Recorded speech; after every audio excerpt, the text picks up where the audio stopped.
benar bagi yang sholat di belakang imam. Misal, aku sholat zuhur 4 rakaat mengikuti imam atau berjamaah atau menjadi makmum. Ini bid'ah semuanya.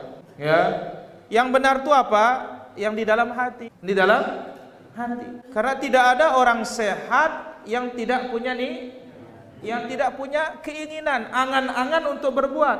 Jadi angan-angan untuk berbuat, ya, itu dikatakan adalah niat. Jadi bukan nawaitu, bukan aku sengaja. Bahasa Sasak sajakku, ya. Jadilah dia tidak ajak-ajak beragama. Jadi niat itu adalah perbuatan hati yang mana kalau dia ingin mengerjakan sesuatu, itulah dikatakan apa? Niat. Angan dah gawe sopok pepa, ya, melek ida gawe satu pekerjaan, itu dikatakan apa? An-niyah. Yang berbuat tanpa keinginan hanya orang gila. Apakah sida mau menjadi orang gila? Atau ita pada buik gila? Gara-gara dengan ngajar ita gila. Nawaitu tayammum, nawaitul wudu'a, nawaitul ghusla, nawaitu sauma qadim, usalli sunnatal janazah, usalli sunnatal witri. Pertama, masalah niat. Dalam hadis dikatakan innamal a'malu binniyat, segala amal dengan niat. Wa innamal likulli imri'in ma nawa, orang hanya akan mendapatkan sesuai dengan niatnya. Maka dalam masalah salat ini ada perbedaan antara mazhab Syafi'i dengan Hanafi, Hambali dan Maliki.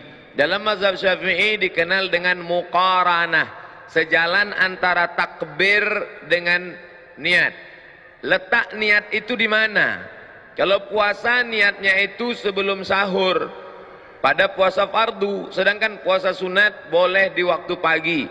Misalnya pada saat pagi jam 8 tiba-tiba tidak ada makanan, maka kita boleh mengatakan besok, misalnya hari Ahad, begitu pagi tidak ada makanan, idzan ana shaim, karena tidak ada makanan maka saya puasa sunat sah.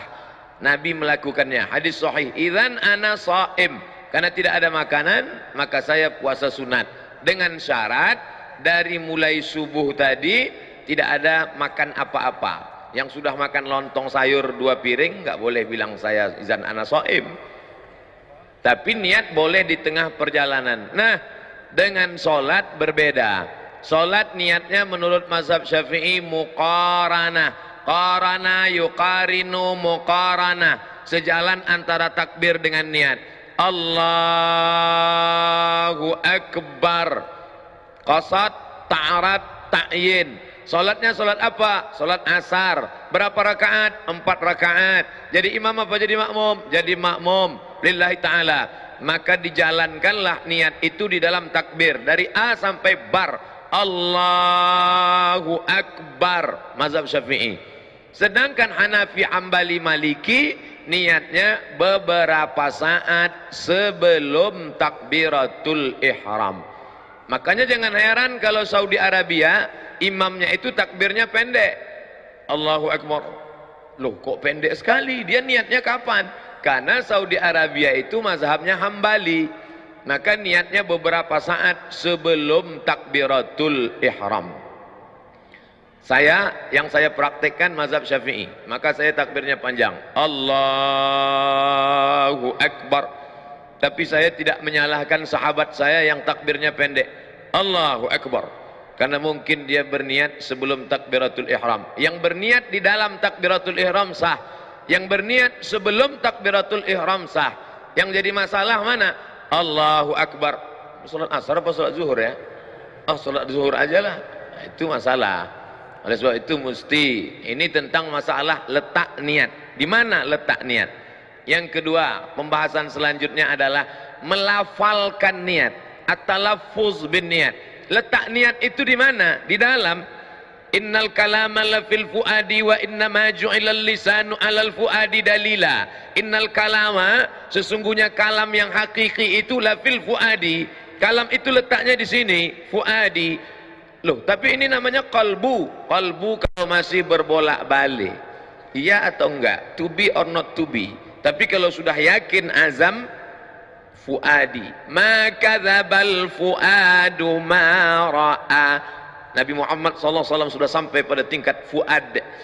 Innal kalama, sesungguhnya kalam itu letaknya di mana? La fil fuadi. Wa inna ma ju'ilal lisan, diciptakan lidah, alal fuadi dalila, untuk mengungkapkan apa yang ada di dalam hati.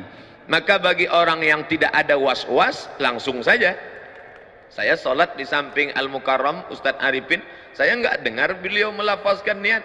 Tadi waktu takbir Allahu Akbar, tapi bukan berarti tidak berniat, karena niat di dalam.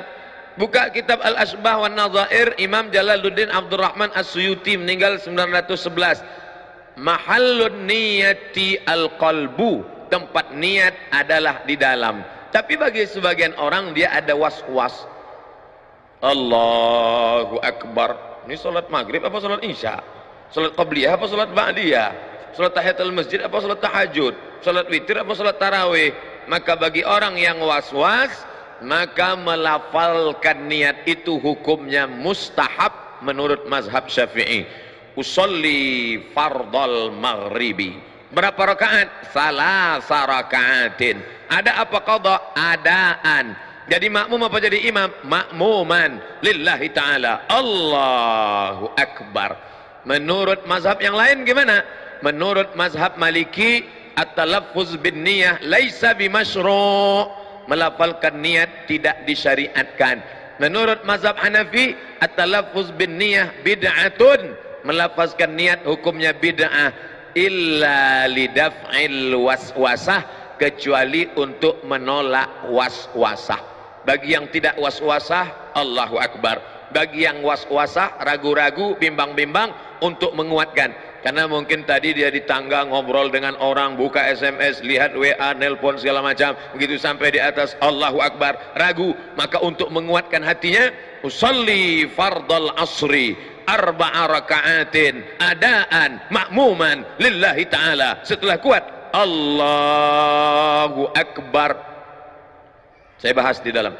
Yang melafazkan niat sah, yang enggak melafazkan niat sah. Jangan dipermasalahkan yang tidak masalah. Ketika kita mempermasalahkan yang tidak masalah sehingga menjadi masalah, disitulah letak masalahnya.